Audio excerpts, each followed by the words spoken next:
Welcome to Park Avenue Plastic Surgery Class, the podcast where we explore controversies and breaking issues in plastic surgery.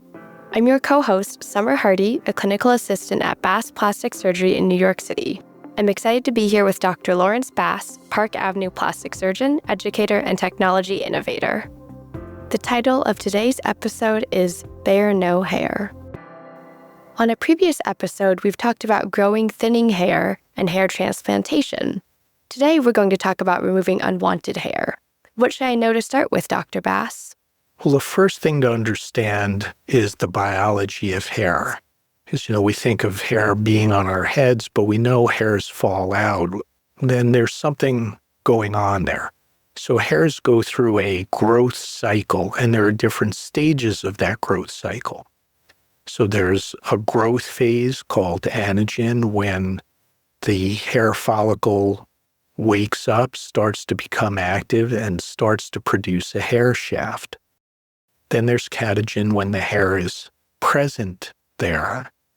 And then the hair is shed, and the hair goes into a resting phase called telogen. So actually, most of the hair follicles are in telogen or resting, even on top of our head. And as we go on to other areas of our body, the amount of time that hairs are in telogen is longer, and the percentage of hairs that are in telogen is greater. So on top of our head, as I said, most of the hairs are probably resting most of the time, and they rest for about 4 months, and then they perk up and start growing in a young adult person. So that affects what happens when we try to start treating hair that we don't want to see anymore. Okay, now that I'm up to speed on hair biology, what are some of the treatment methods? So we all know the traditional methods that are basically not medical methods. There, of course, is shaving, and men, if they're clean-shaven, shave typically every day of their adult lives or every day that they want to look clean and groomed. And shaving works very well, but it's very temporary. And then there are things like waxing, sugaring, and threading. So these are all mechanical hair removal or hair reduction methods. So shaving cuts the outside visible portion of the hair away so you can't see it. There's still a hair shaft in the hair follicle under the skin, but it's not on the outside where you can see it, so you don't care that much. And things like waxing, sugaring, and threading latch onto the hair and yank it out of the hair follicle so the hair follicle is temporarily empty. And it will take a period of time, depending on what part of the body and how fast the hair is growing, but a period of a couple of weeks to maybe a month for hair to show up again. So that's, again, a temporary but very commonly used approach that doesn't require a visit to the doctor's office. Got it. So I have to ask, does shaving make the hair grow faster or thicker? Is that a myth or is it reality? So shaving does not actually make a bigger, fatter, or faster growing hair. But what it does do is cut the hair sharply and leave the blunt, thick part of the hair visible when the hair next grows. So a hair that's not shaved, that sits outside the body, over time, that hair gets worn down and it thins and softens, and the edge of that hair is tapered instead of being blunt and sharp when the hair has been shaved. So that makes the hair appear finer and a little bit less visible compared to a shaved hair. So you're not actually changing what the hair follicle is doing, but you change a little bit the external appearance of the hair. Thanks for explaining. Now back to hair removal and reduction methods. What else is there? So the gold standard is electrolysis. Electrolysis is a technique where a tiny needle is introduced down the hair follicle itself. You follow down from the opening in the skin where the hair shaft comes out down into the hair follicle, and then apply an electric current slowly until the hair follicle is killed. That sounds great. Doesn't that mean the problem is solved, or are there disadvantages? So the advantage of electrolysis is it's the most reliable and the most permanent hair method that we have. Occasionally, a hair regrows a little bit in a few years, a little finer and thinner, but mostly the hairs are permanently removed. Permanent the way you and I think of permanent, because the way FDA thinks of permanent when they talk about permanent hair removal with lasers or energy devices, they mean, longer than the growth cycle of the hair, which is not really what you and I think of as permanent. It just means long term, or in another definition they sometimes use is 6 months, which again, since we're going to live decades, is not really permanent the way we think about it. So long term is a better way to look at that. But getting back to electrolysis, the big disadvantage is it's a single hair at a time. So if you have 3 hairs growing on your chin and you don't want to look at them, electrolysis is a really good way to get rid of them. But if you have a full male beard, like some ladies have so much hair growing on their face, it's like a man's beard. Or if you're a man trying to get rid of your hairy back or your hairy belly, there's just no way electrolysis would be a lifetime project. So it's too slow to deal with large areas. Sometimes you get scarring if a little too much energy is applied, and it's very slow and very painful. Typically has to be done in multiple sessions, doing only so many hairs at a time. So it's not practical for big areas, even though it's very effective if you only have a few. That makes sense. So are there more alternatives, Dr. Bass? So there are a variety of other things that are done. And one thing is something pharmacologic, basically a topically applied skin lotion that contains a medication called Vaniqa. And Vaniqa is a medication that's used in ladies that slows down the growth of the hair. So it doesn't take the hair out and it doesn't eliminate the hair from growing, but it slows it down dramatically. So if you were shaving twice a week or every other day because of hair on your face and you're a lady and you want that hair to slow down, you go on Vaniqa and you might only have to shave every 2 or 3 weeks a single time to keep the hair controlled.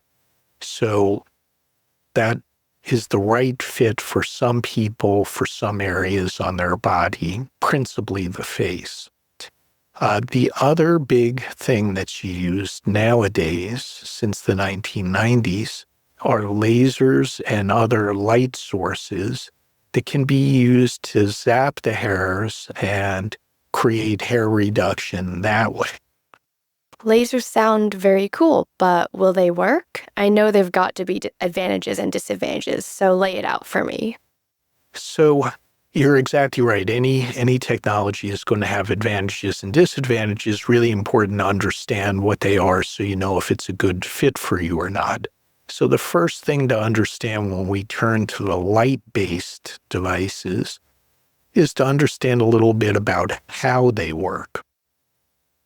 So hairs contain melanin pigment, and the way all of these devices work, they're wavelengths or colors of light that are heavily absorbed by melanin. So the melanin in the hair shaft itself absorbs the hair shaft heats up. That heat is conducted into the adjacent cells of the hair follicle that grow hair, damaging those cells. And if the follicle can't grow hair anymore, the hair grows out a little more and then falls out. So that's the mechanism by which light-based devices help reduce hair. The issue is, remember I said many of the hair follicles are in telogen resting phase, so they have no hair shaft. So the telogen follicles or resting hair follicles are not treated in any given treatment. So that means there's always a series of treatments, because even if you succeed at treating 100% of the actively growing hairs that contain a hair shaft, you're not going to treat any of the resting hair follicles. All of that makes sense to me, but isn't there melanin in my skin also? How does my skin color and hair color affect the treatments? So that's the million-dollar question, Summer. Skin is the other main item that contains melanin, and so your skin is also targeted by these light or laser-based sources along with the melanin in the hair shaft. And so it's a competition between the melanin in the hair shaft and the melanin in your skin, what's going to absorb the energy and what's going to get potentially affected by the laser light. We want a lot of light and energy in the hair follicle to get a lot of heating there in the hair shaft and the hair follicle. We don't want a lot of light or energy in the skin. And melanin in the skin is at the base of the epidermal layer, so it's relatively superficial, where hair follicles are a little bit deeper. So the trick of laser treatments for hair is to get the light deep into the hair follicle with a very mild effect, ideally no effect on the skin. And this is done a couple of different ways. At the same time, how much your skin absorbs is going to be affected by your skin pigmentation. How much your hair absorbs is going to be affected by how dark the hair is. So the fatter the hair and the darker the hair, the better it gets zapped. And the lighter the hair or the thinner the hair, the less it absorbs, the less it gets zapped. And the lighter your skin is, the less your skin will potentially be affected by the laser treatment. So the ideal patient has a big, thick, dark hair, black hair, or dark brown, and very fair skin. Okay, that's really interesting. Could I get my hair lasered if I have white or gray hair? And if not, couldn't it just be dyed to absorb the laser then? Well, the problem with dyeing hairs is it's too superficial. So when you dye your hair, it's the hair outside your body that's absorbing the dye. And we need dye in the hair shaft that's inside your skin, still inside the hair follicle. And, it's really sealed in there. And at the very dawn of laser hair removal, they tried to zap hairs by putting on a carbon paste and getting it down into the follicle. But studies eventually revealed that you could not get the carbon particles successfully down deep enough into the hair follicle to effectively target the carbon pigment instead of the hair pigment. And there was other research trying to use nanoparticles of gold, thinking that the very tiny particles would succeed in getting down there, but it still didn't really work out to be a usable hair removal system. So what that means is if you have white hair or gray hair, that's not going to work well for laser hair removal, and we have to look at other strategies. Gotcha. And then what about any peach fuzz?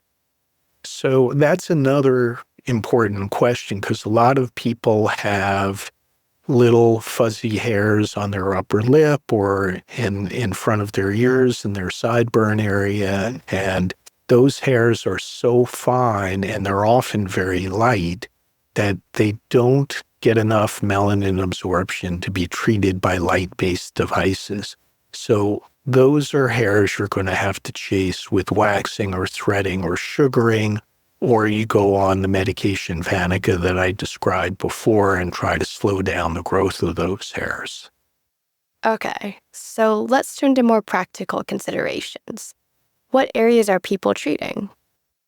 So that's an important consideration. So the main light-based treatment areas are areas that are also commonly treated with waxing and things like that. Areas like mustache areas, chin, neck, and jawline areas, and sideburn areas for ladies. They don't want to see a lot of hair in those areas. And as I said, some ladies have so much hair it's like a man's beard, and they're shaving every day or every other day, and the hair is still a little bit visible. They really want to try to get rid of that hair, and light-based devices are a good way to chase that.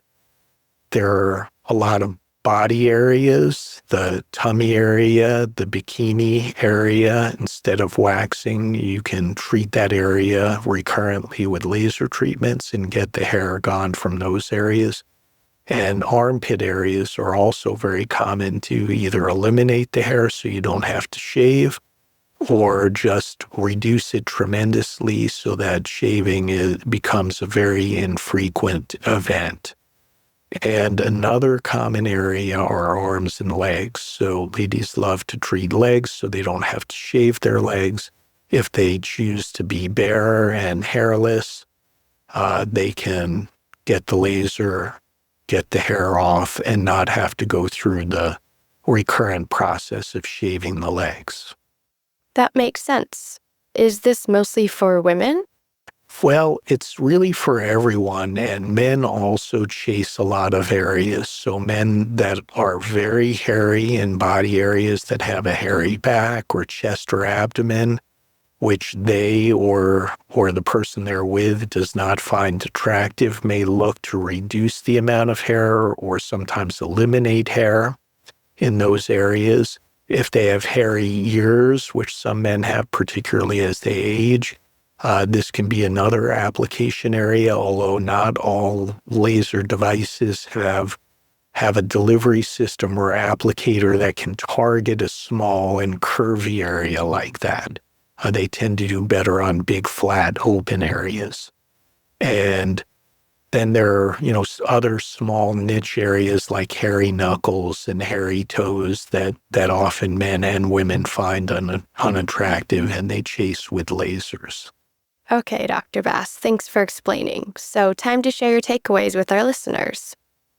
So the main thing is to plan enough sessions and start early enough to be ready for summertime or whenever you're planning to show your skin. That's going to depend on the area you're treating, how much hair is there, and how dark and thick the hairs are, and how dark your skin is. So all skin types can be treated, but if you have darker skin, we have to use a little bit lower energies. We have to use different wavelengths, typically on dark skin. But we have figured out how to treat even very dark-skinned patients. Typically, you do a treatment once a month for 3 months, and then you do another treatment a few months later and another treatment a few months after that to catch any straggler hairs as they wake up from the resting phase. But even with that, there may be some touch-ups required long-term with these lasers. So you may come back in 6 months, a year, or 2 years and do another treatment, just if a few hairs that got missed or skipped or were resting are now showing themselves. Even when hair grows back, though, it tends to be thinner, finer, and slower growing. There are a lot of systems out there for hair reduction, but the medical office systems tend to be more powerful, and they also have more sophisticated cooling options. So some use contact cooling, some use cryogen cooling, where the laser pulse fires, and 5 to 20 milliseconds later, a little pulse of cryogen fires to cool the skin.